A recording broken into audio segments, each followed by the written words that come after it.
Mari kita melanjutkan pelajaran kita di dalam Injil Yohanes. Sekarang kita di Injil Yohanes pasal 15 ayat 24 sampai 27. Jika kita mengingat pasal 7 sampai pasal 12, di situ kita mengingat bahwa Tuhan Yesus menghadapi mereka yang membenci Dia tanpa alasan. Di dalam bagian ini, kita melihat bahwa perlawanan itu akan berlangsung. Tetapi, ada pertolongan bagi hamba Tuhan. Roh Kudus akan datang.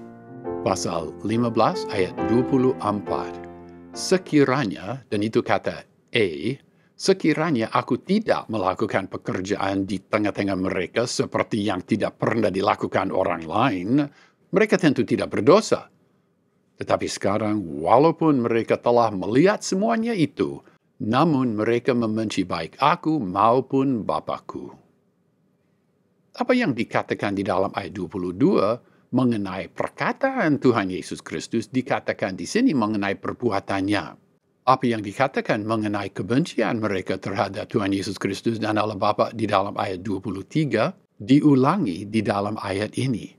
Demikian juga apa yang dikatakan di dalam ayat 22 mengenai keadaan mereka sebagai orang yang berdosa diulangi di dalam ayat ini. Ya, menyedihkan, tetapi mereka jelas layak dihukum. Dia berbicara, mereka tidak dengar.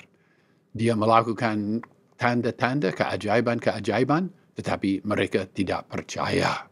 Baik, pasal 15 ayat 22 dan ayat ini, sangat mirip apa yang dikatakan oleh Tuhan Yesus Kristus kepada beberapa orang Farisi di dalam pasal 9 ayat 41.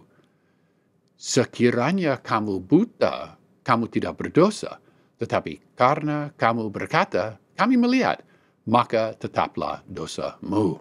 Kembali ke Yohanes pasal 3 ayat 19, dan inilah hukuman itu.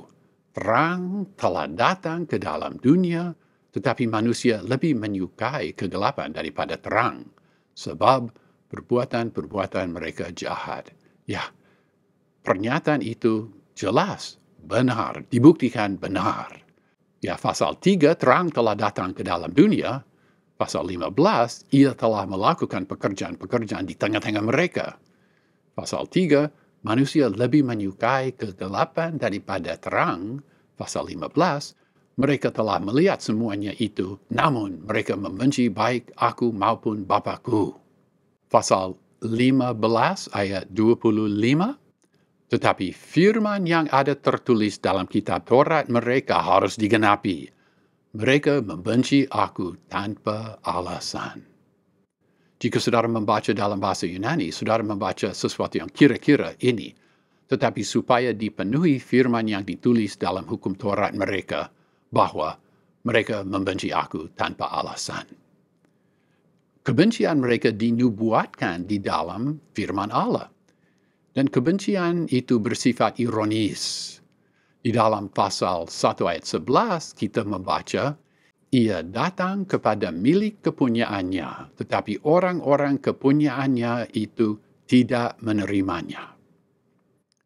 Dan keadaan yang bersifat ironis diperkembangkan di dalam pasal 5 ayat 39 dan 40. Di situ kita membaca, kamu menyelidiki kitab-kitab suci, sebab kamu menyangka bahwa olehnya kamu mempunyai hidup yang kekal. Tetapi walaupun kitab-kitab suci itu memberi kesaksian tentang aku, namun kamu tidak mau datang kepadaku untuk memperoleh hidup itu. Dan keadaan yang bersifat ironis lebih dikembangkan lagi di dalam ayat ini di pasal 15. Nubuatan mengenai kebencian mereka, nubuatan itu ada di dalam hukum Taurat mereka, yaitu firman Allah yang mereka akui tetapi tidak taati. Ada ayat-ayat di dalam Perjanjian Lama, apa yang kita sebut Perjanjian Lama, yang mengemukakan kebencian tanpa alasan. Misalnya Mazmur pasal 35 ayat 19, Janganlah sekali-kali bersukacita atas aku, orang-orang yang memusuhi aku tanpa sebab, atau mengedipkan mata orang-orang yang membenci aku tanpa alasan. Juga Mazmur 69 ayat 5. Orang-orang yang membenci aku tanpa alasan lebih banyak daripada rambut di kepalaku. Terlalu besar jumlah orang-orang yang hendak membinasakan aku, yang memusuhi aku tanpa sebab. Aku dipaksa untuk mengembalikan apa yang tidak kurampas. Pasal 15 ayat 26.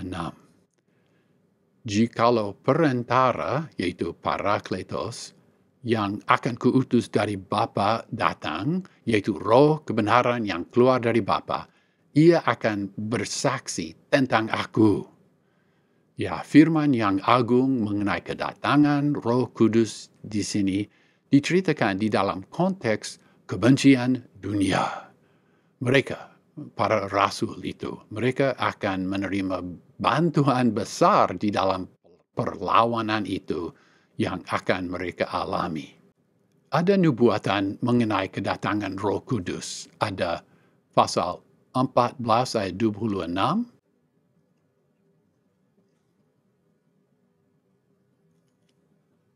Ada ayat ini, pasal 15 ayat 26. Dan ada pasal 16 ayat 13.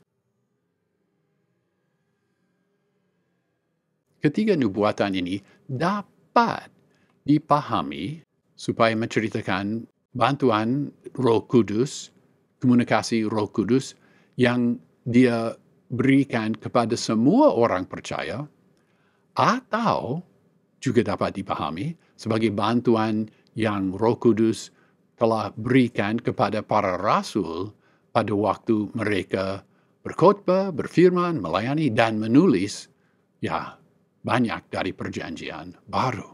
Dengan kata lain, kata kamu di dalam ayat yang berikut menceritakan kita ataukah menceritakan ke-11 murid.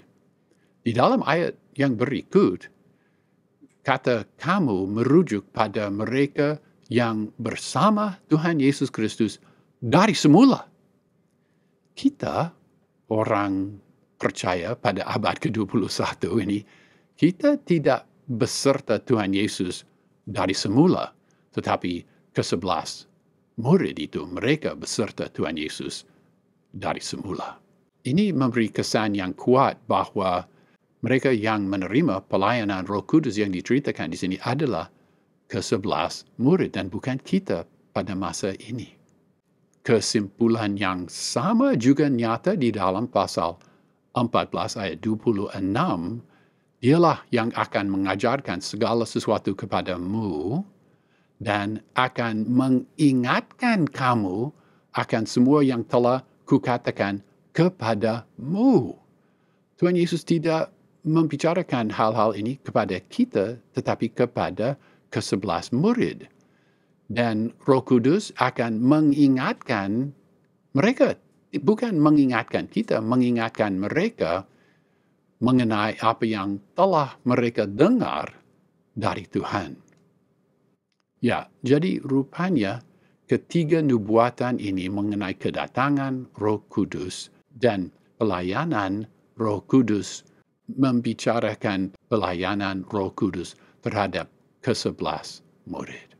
Sama seperti Tuhan Yesus diutus oleh Allah Bapa, demikian Roh kebenaran diutus oleh Tuhan Yesus Kristus. Tetapi juga dapat dikatakan bahwa Roh kebenaran keluar dari Bapa. Roh kebenaran itu dia dari Tuhan Yesus, dia juga dari Allah Bapa. Apakah ini bersifat kontradiktif? Tidak. Pengamatan ini sesuai dengan ajaran di dalam Injil Yohanes bahwa ada hubungan yang sangat erat antara Allah Bapa dan Tuhan Yesus Kristus. Sekali lagi kita mengamati bahwa Roh Kudus akan bersaksi tentang Tuhan Yesus Kristus. Jika Roh Kudus bersaksi tentang hal-hal lain, itu tidak dikemukakan di dalam ayat ini. Pasal 15 ayat 27. Tetapi kamu juga harus bersaksi karena kamu dari semula bersama-sama dengan aku. Kesaksian Roh Kudus pada mereka sangat diperlukan, tetapi murid-murid Tuhan Yesus ke-11 orang itu, mereka juga harus bersaksi.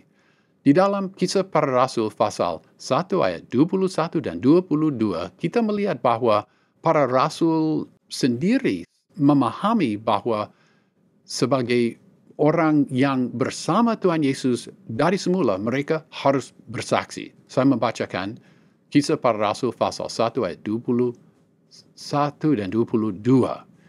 Jadi harus ditambahkan kepada kita seorang dari mereka yang senantiasa datang berkumpul dengan kami selama Tuhan Yesus bersama-sama dengan kami, yaitu mulai dari baptisan Yohanes sampai hari Yesus terangkat ke surga meninggalkan kami untuk menjadi saksi dengan kami tentang kebangkitannya. Ya, tadi di dalam pembahasan pasal 15 ayat 26, ada masalah dengan terjemahan baru di situ, karena di dalam terjemahan baru yang saya bacakan tadi, tidak ada kata kamu, tetapi saya baru lihat Yunaninya. Ya, di dalam bahasa Yunani ada kamu di dalam ayat 26, sama seperti ada kamu di dalam ayat 27. Ya, jadi tadi di dalam bahasan ayat 26 ada pertanyaan, siapa itu kamu yang akan dibantu oleh perantara itu. Mungkin kita kurang jelas mengenai kamu di dalam ayat 26 itu siapakah kamu itu. Tetapi di dalam ayat ini, di ayat 27, kamu itu adalah mereka yang beserta Tuhan Yesus dari semula.